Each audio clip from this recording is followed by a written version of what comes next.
scholarships for eligible professionals to encourage them to take jobs in the school. That 40,000 workforce comes with an additional $1.4 billion in backing. Kathy Whitman, KCBS. And Oakland may lose millions of state dollars. The governor's office says Oakland is shirking its responsibility over housing homeless people on Caltrans property along Wood Street. The letter from the governor's office states local governments generally have the responsibility for providing shelter and rehousing for people who are homeless, while Caltrans is a transportation agency. It has no authority to provide housing or shelter to the public. And just ahead on KCBS, I'm Megan Goldsby on the quick fix that could prevent hackers from taking over your iPhone or Mac. Traffic and weather together on the 8th at 12:08. We're going to see what's happening with Frank Munich. Well, we're going to see what's happening south of Gilroy, and the news is good. We have the connector from southbound 101 over to Highway 25 now reopened. We had a crash there blocking that connector ramp. In fact, that crash, which involved, was a head-on crash and involved injuries, had that connector shut down for more than 2.5 hours. That connector has reopened, as has Highway 25 between the 101 split and Bloomfield Road. So everything has reopened there. We still have a crash in Vacaville being dealt with. That's eastbound 80. Just before Leisuretown Road, a car veered out of control, flipped over, and slammed into and downed a power pole. We had electricity out for more than 2,000 people in Vacaville.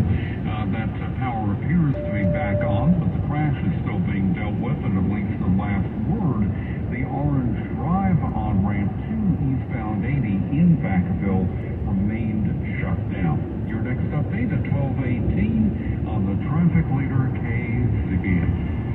Thank you, Frank. Pretty heavy fog this morning. You can see it blowing in. It'll be blowing in from the coast to the valleys. Lows in the 50s and 60s. Turning sunny today after the morning overcast with partial clearing at the beaches. You might get some sunny breaks. Highs from the 60s at the coast, the 70s and 80s around the bay, to the upper 90s inland. Traffic and weather together on the 8th on All News 106.9 and AM 740 KCBS. Have you been in a car accident? Sheldon Auto Body has 15 convenient Bay Area locations to help restore your vehicle to pre-accident condition. Sheldon Auto Body is also actively hiring for all positions. For more details, head to SheldonAutoBody.com. The Bay Area's leader in collision repair. How's your mental health? I'm listening with Jewel.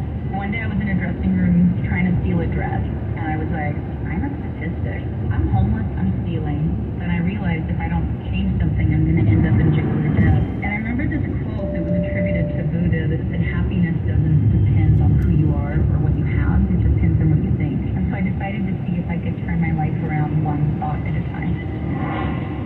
More at imlistening.org. Talk saves lives. KCBS time 12:10. 3 people are dead after 2 planes collided mid-air while trying to land at an airport in Watsonville. The FAA tells KCBS it happened around 3 p.m. as the 2 planes were on their final approach to land. 2 people were on board one of the planes and only the pilot in the second. Mitch Valdez, who works at a nearby Napa auto parts store, said he heard the plane crash. We couldn't see the actual plane because the hangar happened just right on the other side of the hangar. It was surreal. We didn't find out till moments later there was an air with two plane collision in the air, both of them trying to land. So that's even more dramatic. It was crazy, very crazy. William Armstrong, who's a local pilot, says there's no air traffic control tower at Watsonville Municipal Airport to direct the takeoff or landings of planes. He was attempting to land at the airport soon after the crash. The Watsonville ground crew, those are the people with the white trucks, were in charge, and they got them on a handheld radio, and every few minutes they get on the air and said, they didn't say that the airport was closed, they said runway 20 is closed, runway 927 is closed, that's everything. Is it going to open back up? What's the story? And then he told me there's been a crash. It's unlikely to open back up again today. So I had to go land in Hollister. No one on the ground was injured. And there's a very good reason to jump on the latest iPhone update. As KCBS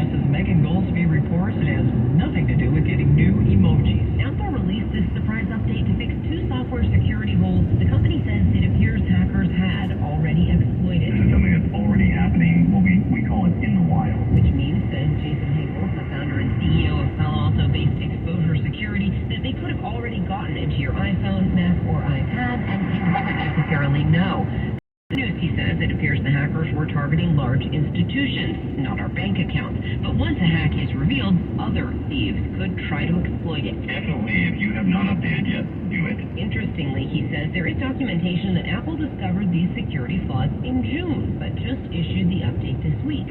Why the lag? I think it's A, them trying to figure out how widely it has already been exploited in the wild, and B, them trying to make sure that their fix properly fixes the issue. And it may be that it was pretty complex. You know, you see a lot of these organizations who will rush a patch out to fix a vulnerability, only to realize that it didn't actually fix it. The affected devices include iPhone 6s and later, newer iPads, and Mac computers running Mac OS Monterey. Megan Goldsby, KCBS. Instagram and Facebook have suspended Children's Health Defense for repeated violations of policies on COVID-19 misinformation. The nonprofit, led by Robert Kennedy Jr., is regularly criticized by public health advocates for its misleading claims about vaccines and the COVID-19 pandemic. Kennedy objected to his group being kicked off, but under Facebook and Instagram's policies, anyone can be suspended indefinitely if they repeatedly spread potentially harmful misinformation. Kennedy himself remains active on Facebook, though he was kicked off Instagram last year. And as tips and theories about Kylie Rodney's whereabouts continue, the Placer County Sheriff's Office is concerned investigators are slowing down to look into duplicates.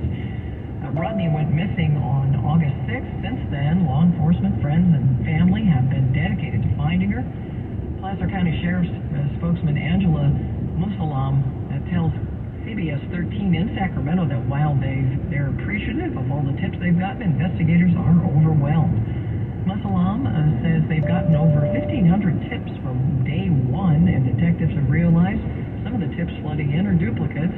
Some people have called in tips, but also are emailing and messaging the same tips. Since detectives must vet every tip that comes through the office, they've been doing twice the work.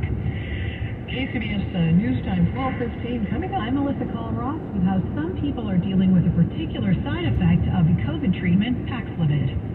KCBS News Time 12:15. Victor Zaragoza is at the sports desk this morning. The 49ers rookie cornerback Womack has made interesting impressions on both Kyle Shanahan and Nick Bosa. Bosa routinely watches tape and has taken notice of Womack on the field with the second and third teams. Now, Bosa explains that it has been challenging trying to get to know the rookie defensive back. Now, of course, the character that Bosa is, he said that he's always on the phone, so I don't really get a good read on him. I don't know if it's his girlfriend or what, but that guy never gets off his phone. But he is a nice guy. I've had a few chats with him, and I told him to get off his phone.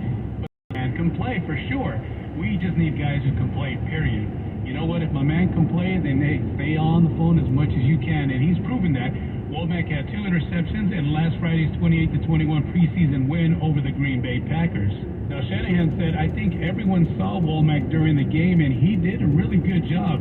He's done a decent job in practice, too. We have some safeties who we can mix there also, so there's still some competition, but yet we are happy with what we've seen so far.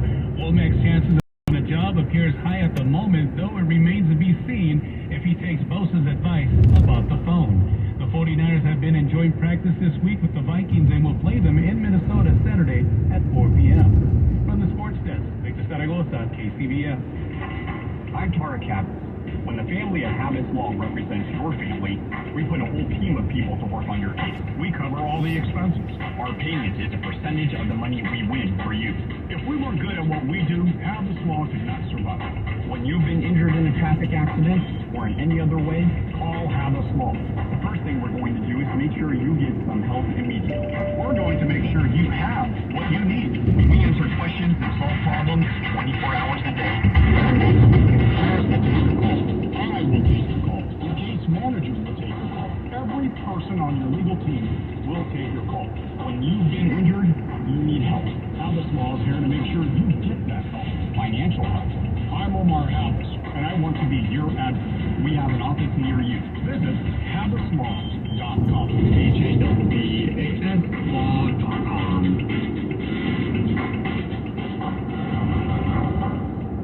Have weekend plans? You got the loan for the ride. Finishing touches being put on the festival. 20,000 people are expected this weekend. Day, night, and weekend. We keep you up to date on the news. Their founder is not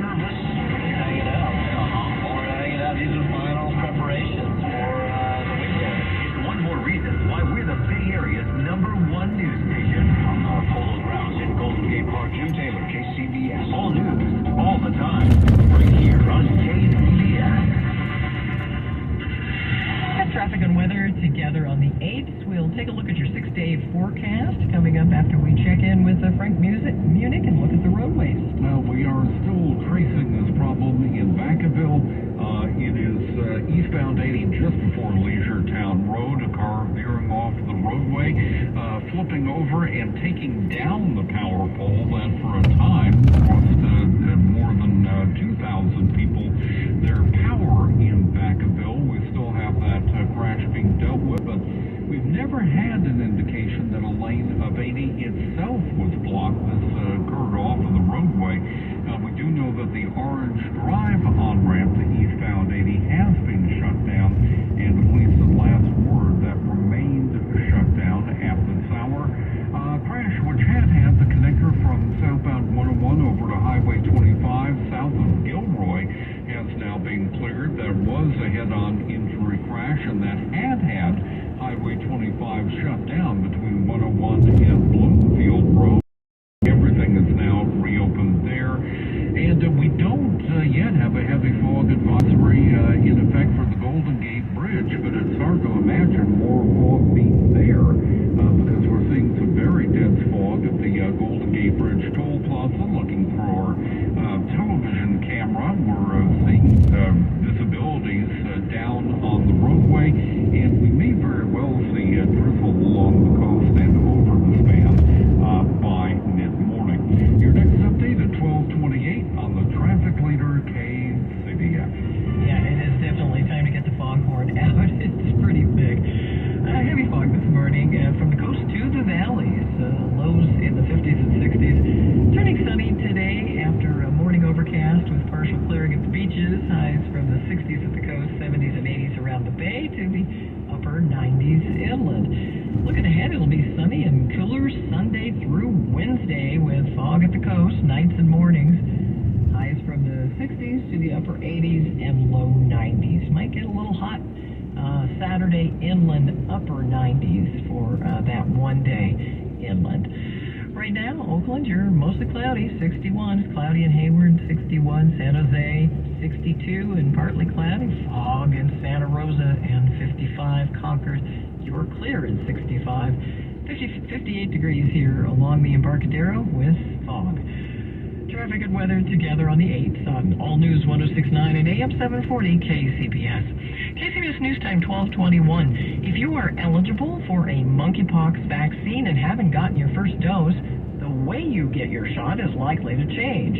As KCBS's Kathy Novak reports, Bay Area health departments are starting to use a new method of administering vaccines in order to stretch out a very short supply. The technique involves giving the shot in between layers of skin instead of underneath it, explains Dr. Mary Mercer, clinical lead for monkeypox response at the San Francisco Department of Public Health. We inject a much smaller amount of vaccine to get this very strong reaction, and that allows us to potentially extend the amount of vaccine we have by 5-fold. And she says the immune response is equivalent to what you expect with the traditional method, but even with this change, there's still not enough supply to go around, and San Francisco doesn't know how many doses it's getting in the next allocation. UCSF infectious diseases expert Dr. Monica Gandhi says she hopes this will help turn a corner. Even partial immunity in the setting of a public health emergency makes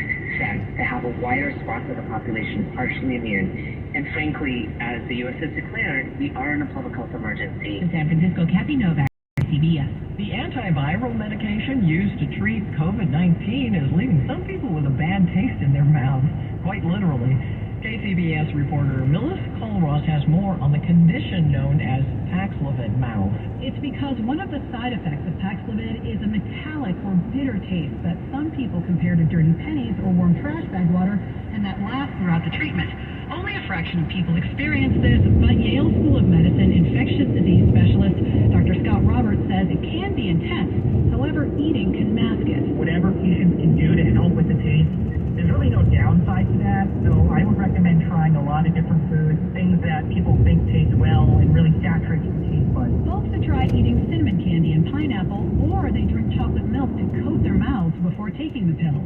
The only thing that really gets rid of Paxlovid mouth is to stop using the drug, something Dr. Roberts does not recommend. I certainly have had patients who have stopped because of the taste, and also have stopped out of concern for rebound infection. But really, this is a very effective drug against bad outcomes with COVID, and I really want to recommend patients continue taking the full 5 days course. He says Paxlovid mouth will go away once the course of treatment is finished. Melissa Colross, KCBS. Those who work in public transportation are being hit harder than other workers by COVID-19. The California Department of Public Health says public transit and those in the airline industry are twice as likely to die from COVID. The highest number of deaths came last fall in the first Omicron surge. Compared to all industries, workers for bus and rail services were the highest, with 241 deaths per 100,000, more than twice the national rate. And the painted ladies pit stop toilets launched in 2017. The yellow and green toilets with Victorian architecture are currently locked up at the Treasure Island storage yard. And KCBS's Marty Schaefer reports it's unclear if this particular pit stop will flush again. KCBS listeners may have seen this painted ladies pit stop in the Haight, where it's been for years, or they may have heard about it in traffic about a month ago. KCBS, the tiny house stopped on the Bay Bridge. It's like, oh good, they didn't know it was us. But then there is our logo on it that says San Francisco Public Works. That's Rachel Gordon with San Francisco Public Works, who says the trip to Treasure Island was a maiden voyage across the bridge for the painted ladies pit stop. This pit stop is on wheels, and the hydraulic system needs some attention. Figuring out, do we fix it and bring it back out, or we just say this was a great thing we had for a while? It is costly to repair, so it might just stay here. The pit stop program provides toilets in San Francisco's most impacted neighborhoods, and it's grown from 3 to 33 locations since 2014. So we have a staff person there to make sure the toilets are used for their intended purpose. This program, which has been replicated in other cities, has been embraced because it offers people the opportunity to go to the bathroom with dignity, and it keeps neighborhoods clean. On Treasure Island, Margie Schaefer, KCBS. KCBS News Time 12:25. Let's take a look at your business minute. This is the Bloomberg Money Minute. Wall Street heads into the Friday session with little to show for its week's work. The Dow is modestly higher, the S&P is little change, just slightly ahead. The Nasdaq is down a bit. It could be another trendless session with nothing of note on the economic calendar. Deere will offering a window into the state of the farm economy. Deere is the world's largest maker of farm machinery. Bed Bath & Beyond may be in for another drubbing. Activist investor Ryan Cohen did what he said he would do and has sold his stake in the company. Bed Bath & Beyond fell nearly 20% during yesterday's session and continued to slide in extended trading. The government is taking steps to encourage more wind development off the coast of Maine. Officials are seeking comment on the sale of wind rights in the Gulf of Maine, which could include the first floating turbines in U.S. waters. Larry Kofsky, Bloomberg Radio. Let's talk about America. Not taxes or tweets or the issues that divide us, but how incredible our country is. Left, right, up, down, state lines to winding coastlines. Whether you come home to a crowded city street, tree-lined suburb, or sleepy small town, everyone deserves to live in a clean, green, and thriving community. And we all share in the responsibility to create beauty that ripples from one neighborhood to another and one block to the next. We are Keep America Beautiful, the nonprofit working with millions of people just like you to end littering, improve recycling, and beautify our community. Because every mindful action and sustainable habit has a positive impact, and it all adds up. Learn how you can join Keep America Beautiful at KAB.org. Together, we can do